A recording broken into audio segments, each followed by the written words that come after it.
একজন লিখেছেন, একজন শিক্ষার্থী ভালো লিখতে পারে না, সে আমাকে তার থিসিস লেখার অফার দিয়েছে, এর বিনিময়ে সে আমাকে টাকা দিবে।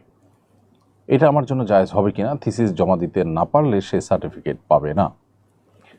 একজন শিক্ষার্থীকে যে থিসিস লিখতে দেয়া হয়, এটা তার যোগ্যতার মানদণ্ড পরিমাপ করবার জন্য, তাকে যে সার্টিফিকেট দেওয়া হবে সেটা যথার্থতা নিশ্চিত করবার জন্য এবং সেটার সার্থকতার জন্য এই কাজটি তাকে দেওয়া হয়। সে কাজ তিনি যদি টাকার বিনিময়ে অন্য কারোর কাছ থেকে করিয়ে নেন, তাহলে এটা সুস্পষ্ট জালিয়াতি এবং এটা প্রতারণা।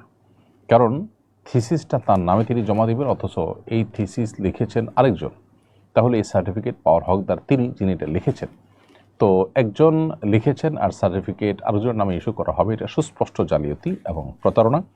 আর এ ধরনের কাজে কেউ কারোর সহযোগিতা করা জায়েজ নাই, বিধায় আপনি কোনোভাবেই কারোর থিসিস লিখে দেওয়ার কাজ নিতে পারেন না।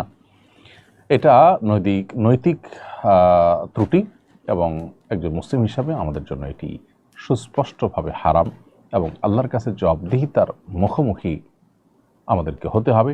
আল্লাহর কাছে জবাবদিহি করতে হবে, কেমন দিন দাঁড়াতে হবে জবাব দেওয়ার জন্য, সেরকম একটা বিষয়। অতএব খুব সিরিয়াস ইস্যু।